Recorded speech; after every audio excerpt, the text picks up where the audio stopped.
এই সময়টা তোমার জীবনের জন্য সবথেকে, তুমি যদি পড়াশোনায় থাকতে চাও তোমার জীবনের সবথেকে ভাইটাল টাইম হলো এই টাইম। এই এইচএসসি পরীক্ষা তোমার ডিপেন্ড করছে তোমার অ্যাডমিশন লাইফ কেমন হবে। আসসালামু আলাইকুম প্রিয় এইচএসসি 25 ব্যাচের ছোট ভাই ও বোনেরা, ইতিমধ্যে কিন্তু তোমাদের বাংলা, ইংরেজি এবং আইসিটি পরীক্ষাটি সম্পন্ন হয়েছে। অনেকেরই হয়তো আশানুরূপ পরীক্ষা হয়েছে, আবার অনেকেরই কিন্তু আশানুরূপ পরীক্ষা হয়নি। কিন্তু তোমাদের কিন্তু দুই গ্রুপেরই কারোরই এখন খুশি হওয়ারও কোনো বিষয় না এবং তোমাদের কষ্ট পাওয়ারও কোনো বিষয় নেই। কারণ কি জানো? কারণ তোমাদের কিন্তু এখনো মেইন পরীক্ষাগুলো বাকি রয়ে গিয়েছে। এখন এই পরীক্ষাগুলোতে আমি ধরলাম কারোর বাংলা, ইংরেজি এবং আইসিটি তিনটাতেই খারাপ হয়েছে, মানে তুমি A+ পাবা না এরকম ধরেই রেখেছো। এখন কিন্তু তোমার সুযোগটা হাতছাড়া হয়নি, কারণ তুমি যদি ফিজিক্স, কেমিস্ট্রি, বায়োলজি এবং ম্যাথ চারটাতেই ভালো করতে পারো, তোমরা কিন্তু অবশ্যই জানো যে A+ পাওয়ার যে টেকনিকটা আমরা এটা নিয়ে আলোচনা করেছিলাম, যে তিনটা সাবজেক্টে যদি মিসও করো আর 4 সাবজেক্টে যদি তুমি A+ পাও তাহলে কিন্তু আলটিমেটলি হলো তোমার A+টা আসবে। আর যারা ইতিমধ্যে ভালো করেছো তিনটাতে, তোমাদেরও কিন্তু এই বছর খারাপ হওয়ার সম্ভাবনা আছে, কারণ বেশি কনফিডেন্স হয়ে গেলে তখন দেখবা যে পড়াশোনার গাফিলতি হবে। কারণ কি? কারণ বিভিন্ন পরীক্ষার আগে দেখো, তিনটা পরীক্ষার আগে কিন্তু তোমাদের হিউজ পরিমাণ বন্ধ দিয়েছে। এর ফলে কি হবে? তোমরা কিন্তু পড়াশোনায় একটু গ্যাপ দিয়ে দিবে। তো আমি চলো এখন আলোচনা করি যে তোমাদের যাদের আশানুরূপ পরীক্ষা হয়েছে এবং যাদের আশানুরূপ পরীক্ষা হয়নি, দুইজনের জন্যই সামনের যে পরীক্ষার সময়টা এখনো বাকি রয়ে গেছে চারটা, এবং এর মধ্যে যে বড় গ্যাপগুলো রয়েছে, কিভাবে তুমি সময়টা কাজে লাগালে তোমার পরীক্ষাতে A+ পাওয়া খুব বেশি সহজ হবে। তো আমি যদি তোমাদের এইখানে রুটিনটা একটু লিখে রেখেছি, এটা যদি একটু আলোচনা করি, তোমরা একটু দেখো। ফিজিক্স পরীক্ষাটা অ্যাজ ইউজুয়াল যেমন বন্ধ থাকার কথা ছিল, বা বাংলা, ইংলিশ, আইসিটি পড়ে যেভাবে রুটিনটা থাকার কথা ছিল সেটা কিন্তু আছেই। কিন্তু সমস্যা হলো এখানে দেখো 13 তারিখের পরে 20 তারিখে তোমাদের কেমিস্ট্রি ফার্স্ট, মানে 7 দিনের মতো একটা বন্ধ, এক সপ্তাহের উপর একটা বন্ধ। এইদিকে আবার একদিন পরেই কিন্তু তোমার কেমিস্ট্রি সেকেন্ড। আবারও দেখো 22 তারিখের পরে 6 দিন কিন্তু বন্ধ দিয়ে তোমাদের 28 তারিখে হলো বায়োলজি ফার্স্ট পেপার।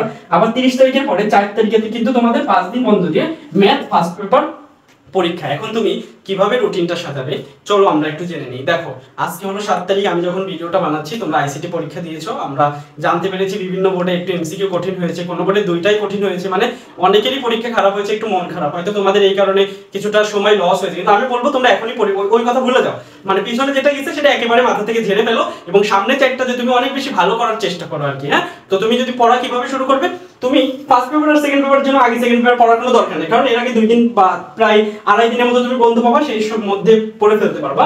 তো ফার্স্ট পেপারের ক্ষেত্রে তুমি যেগুলো একেবারে সৃজনশীল টার্গেট করেছো, যেমন 7টা অধ্যায়ের মধ্যে তুমি 5টা অধ্যায়কে টার্গেট করেছিলা যে এই 5টা অধ্যায়ে আমি সৃজনশীল অবশ্যই অ্যানসার করবো, তাহলে তোমার উচিত হবে তুমি ওই 5টা চ্যাপ্টার প্রথম 2 দিনের মধ্যে, মানে তোমার যে সময়টা বাকি রয়েছে তার মধ্যে 50 বা 60% সময়ের মধ্যে তুমি ওই 5টা চ্যাপ্টারের সৃজনশীল এমন ভাবে পড়ো, কারণ আগে তো তুমি অবশ্যই বই রিভিশন দিবা, সূত্রগুলো দেখবা, এরপরে সৃজনশীল প্র্যাকটিস করবা, সাথে সাথে তুমি এমসিকিউ গুলো দেখে ফেলো।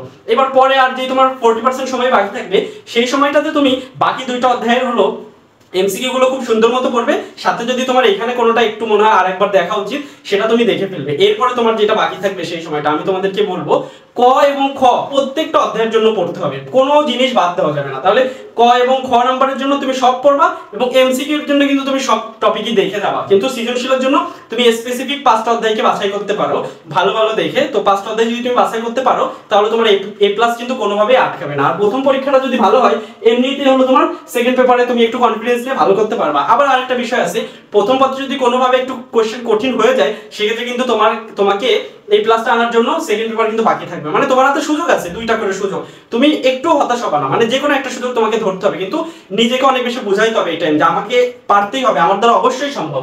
তো এটা তোমাদের ফিজিক্সের রুটিন গেল। তুমি 10 আর 13 তারিখ সুন্দর মতো পড়ে চেষ্টা করো যে ফিজিক্স পরীক্ষাটা বাংলা, ইংলিশ, আইসিটি যেমনই হয়েছে না কেন ফিজিক্সটা আমি খুব ভালো মতো দিব। হ্যাঁ, এখন ভালোই সময় আছে, তোমরা চাইলেই ভালো করতে পারবা। আর একটা বিষয় তোমাদের জানিয়ে রাখি, ইতিমধ্যে তো তোমরা 5টা পরীক্ষা দিয়ে ফেলেছো, তো কোশ্চেন দেখে কিন্তু তোমাদের একটু ধারণা হয়েছে যে অন্যান্য বছরের তুলনায় এই বছর একটু কিছু ভিন্নতা দেখা দিচ্ছে, সেটা গার্ডে বলো, কোশ্চেন প্যাটার্নে বলো। তো আমাদের কাছে মনে হচ্ছে যে এই 4টার মধ্যে হয়তো 2-1টা পেপার এমন করতে পারে যেটা তোমাদের কাছে খুব কঠিন লাগতে পারে। আজকে কিছু বোর্ডে আইসিটি কোশ্চেন মনে হয়েছে যে তোমরা বুয়েটের স্টুডেন্ট, তোমাদের এমনি জাস্ট মনে হয় পরীক্ষা হচ্ছে, টার্ম পরীক্ষা বা কোনো সেমিস্টারের পরীক্ষা দিতে গেছো এমসিকিউ আকারে। হ্যাঁ, এমন হয়েছে কিন্তু বিভিন্ন বোর্ডে, আমরা বিভিন্ন কমেন্টে দেখলাম বা পোস্টে দেখলাম, আমাদের কাছে যেটা মনে হয়েছে।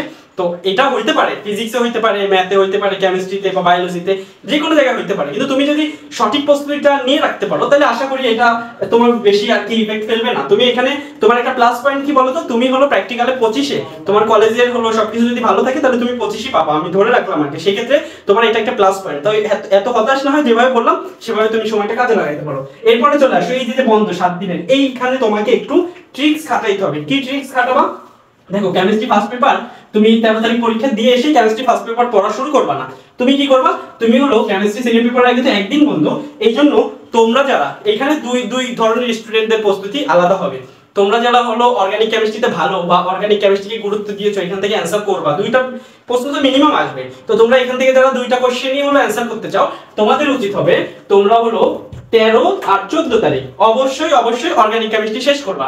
আর যাদের হলো কেমিস্ট্রি ফার্স্ট পেপারটা একটু গোছানো আছে, তোমরা আরো একটা দিন বাড়াই নিতে পারো। তাহলে তোমরা 13 তারিখ দুপুরের পরের সময়, 14 তারিখ এবং 15 তারিখ, এই যে আড়াই দিন তোমরা কেমিস্ট্রি ফার্স্ট পেপার, সেক্ষেত্রে তুমি অর্গানিক কেমিস্ট্রি পাশাপাশি হয়তো এক অধ্যায় শেষ করতে পারো, আর নয়তো তুমি 3 অধ্যায়টা শেষ করতে পারো। এই দুইটা যদি শেষ করে রাখতে পারো, তোমার কেমিস্ট্রি সেকেন্ডের আগে কিন্তু এত বেশি প্রেশার নিতে হবে। আমরা কিন্তু, আমি বলছি, বন্ধ আসলে দেখবা যে পড়াশোনায় গ্যাপ পড়ে যায়, পরে যে হলো প্যানিক তৈরি হয়, তখন নিজের প্রতি খারাপ লাগে, ইস কি করলাম, এই সময়টা যদি কাজে লাগাতে পারতাম হয়তো আমি আজকে আরো ভালো পজিশনে থাকতাম। এটা কিন্তু তোমার সারা জীবনে আফসোস থাকবে। এই জন্য আফসোস যেন না থাকে, সেই জন্য কিন্তু এই ভিডিওটা করা। আর একটা বিষয় হলো, যারা অর্গানিক কেমিস্ট্রি ভয় পাও বা অত বেশি অ্যান্সার করতে চাও না, সহজ টপিকে একটা কোশ্চেন আসলে একটা অ্যান্সার করবা, তোমরা কি করবা, তোমরা হলো 13 তারিখ এবং 14 তারিখ তোমাদের কাজ হবে এক অধ্যায় এবং 3 অধ্যায় মাস্ট বি ভালো করে তোমাদের শেষ করতে হবে। আর যদি চাও আরো একটা দিন পরে রাখার জন্য, সেক্ষেত্রে তুমি হলো 4 অধ্যায়টা একটু দেখে রাখতে পারো। 4 অধ্যায় কিন্তু অনেক শর্ট টপিক আছে, তোমরা গ্যাপ দাও, অধ্যায়টা অনেকে পড়ো না, কিন্তু অনেক কম পরিশ্রমী কিন্তু অধ্যায়ের সিকিউ তুমি অ্যান্সার করতে পারবা। তাহলে আমি আশা করি বোঝাতে পেরেছি।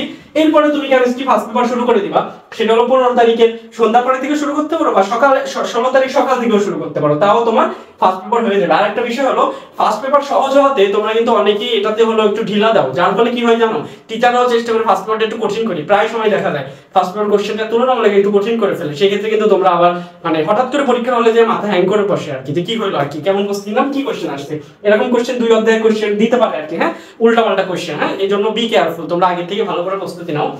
আর একটা বিষয় হলো, এরপর আবার 6 দিন বন্ধ বায়োলজির ক্ষেত্রে। তো বায়োলজির ক্ষেত্রে আমি অবশ্যই তোমাদেরকে বলবো যে তোমরা বোটানির পরীক্ষার আগে 28 তারিখে যেহেতু তোমাদের হলো বোটানি পরীক্ষা, তোমরা হলো 22 তারিখে এসে 4 অধ্যায় আর 7 অধ্যায় মাস্ট বি, আর সাথে যদি পারো তোমাদের পড়ার স্পিড ভালো থাকে 11 অধ্যায়, কারণ কি এই 3টা অধ্যায় থেকে মাস্ট বি কোশ্চেন আসবে, মানে 3টা সৃজনশীল তুমি আগে রাখবা, হ্যাঁ, বোটানির আগে। তাহলে এটা করতে পারো যে তুমি হলো 4 আর 7 করতে পারো, আর যার ভালো লাগছে সে 11 পড়ে করতে পারো 3টা।